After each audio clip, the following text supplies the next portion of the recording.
Can you create a nice effect using a mould and some really cheap nail varnish? This is what I'm going to find out today. I'm going to try 2 different methods with this. First method I'm going to be using is a normal pour. I'm using the high gloss epoxy resin, and you can get this in gallon bottles. It's a great price. It's a lot less than $100 per gallon. And I will link it in the description below. And I've mixed in some white mica powder with it. Make sure when you're pouring, you pour nice and slowly to ensure that you're not trapping any bubbles in the mould or in any of these little details, because that's the last thing you want to do. I want to say an awesome thank you to all my members whose names are coming up now. Thank you, guys. I hope you're enjoying the membership. We do lots of different things, help each other out. There's group expert and a dedicated Facebook group, as well as dedicated videos. If you'd like to become a member, check out the link in the description below. So now I've done that, what I'm doing is using just a little coffee stick here, going around and ensuring that I'm getting the resin into all these details. Once you've got a little bit in there and then you start to top it up, it will flow in there and fill them up nicely. Burst any bubbles that come up with a lighter, never a torch, remember. And then I'll put it in the curing machine and let it cure. The lizard is all nice and cured now. He's lovely and hard. So let's take him out, or her, out of the mould. Oh, and that has come out well. And the details are all lovely on there. So what I'm going to do now is the second coat using the nail varnish to decorate it with. Before I do that, what I'm first going to do is cast another one using exactly the same colour, white. But I'm going to use the nail varnish to paint inside this mould and see if it comes out. Now, I have no idea what colours these are because, unfortunately, as you know, I'm colourblind. I've mentioned it nearly in every video. I'm going to let these ones dry before I put the resin on and then see if it will absorb into the resin. And these little micro brushes are so useful.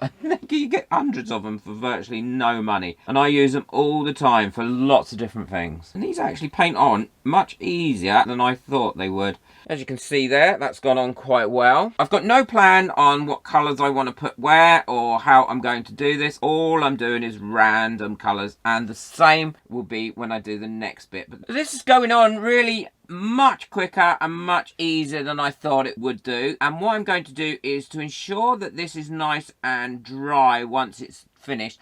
I'm going to pop this mould without any resin in it in my resin curing machine for 10 minutes on a medium heat to finish drying this nail varnish off, because I want to make sure the nail varnish is completely dry by the time I put the resin in it. And if I feel once it's dry there's bits that aren't coloured enough, what I can do is add some more. But I'm probably not going to this one because I want to see how it's going to come out with just one coat. I want to say a quick thank you to everyone that got me a coffee last month. It's people like you. I cannot tell you how much I appreciate the coffees, because it's the coffees that allow me to buy these moulds and all these different things that I do to test and experiment with. So I really do appreciate it. If you buy me a coffee, I love it when people leave a little note on the coffee thing as well. I do read them all. Thank you very much. And you'll get your name on my coffee board. So I'll carry on. I'll finish this off. I'll show you what it looks like just before I put it into the curing machine to dry this nail varnish. And then we'll pour resin in it. Well, I've finished painting that now with the nail varnish. I think that's come out quite nice. Hopefully it will come out as nice once I pour the resin in. I'm now going to pop it into the curing machine 5 minutes just to dry that nail varnish.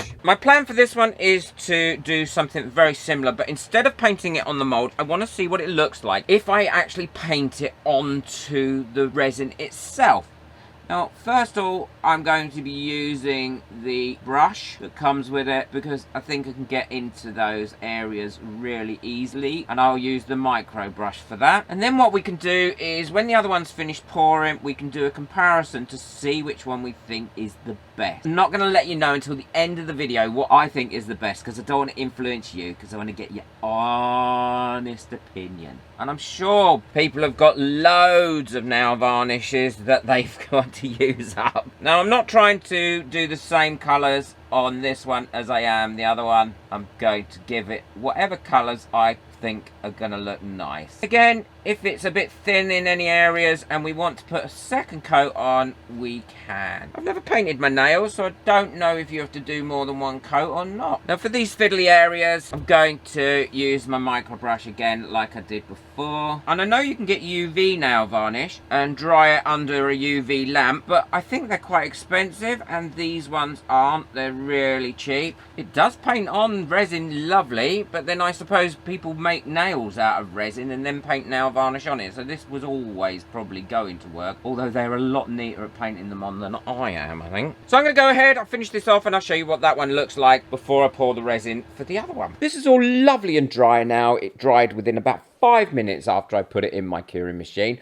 I've also got my resin mixed up. Again, is using exactly the same high gloss resin by J. Diction. Brilliant value, brilliant quality. And I've mixed in mica powder. I'm pouring it slowly because I don't want to trap any bubbles. The last thing I want to do is have to go into this with a stick and dislodge any of that nail varnish I've put on the mould, because I think it would dislodge easily if you weren't careful. Filling this up to nearly full and then allowing it to find its own level, topping it up and popping any bubbles that have come up using a long neck igniter and not a torch. Remember, never a torch on a silicone mould. Now what I'll do is I'll pop it in the resin curing machine for 2 hours.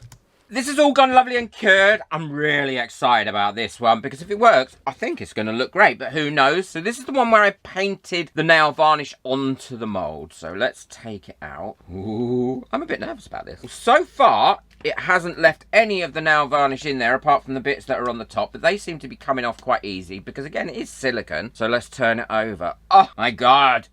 Look at that. Oh, that has come out awesome. This is the one where I painted the nail varnish on after I'd cast it, this one. I think it's given a much deeper, really nice looking lizard. I'm really pleased with that. The colours seem to be far more richer in the one where I painted it on the mould. I'm definitely pleased with that. Let me know what you think. I'm surprised at how well that's worked out. I think these are going to make great sellers. They didn't take long to make either. All I've got to do is put a little hook on the back of them and then they can be hung up on the wall like that, or you could have them sitting flat like that. I like them. I think they're fun, they're bright, and they're very, very colourful. Definitely, I like the way this came out, and it was so quick to do in my curing machine, curing the lizard itself, and also the nail varnish that went inside. Didn't take long at all. I also made one exactly the same method as I did this one, which was painting the nail varnish inside there, and I made this one using black mica powder, and I think that has come out just as well. I actually love this technique. Who'd have thought this would be so brilliant? I know I've used nail varnish in resin before, a year or so ago, but hadn't tried this, and now I love it. It's going to be my new go-to with a lot of moulds. It's going to make moulding a lot easier. If you've enjoyed this video, please boot that like button so you don't miss out on any of my future videos. And be sure to check out the video that's coming up next. I will link another experiment that I think you'll really love, so don't miss out on that. And if you'd like to buy me a coffee or get hold of anything that I've used today, then the link for that is in the description below. And if you buy me a coffee, please leave me a little message in the area where you can leave a message. I love reading them. It makes my day. Take care. Enjoy your resin.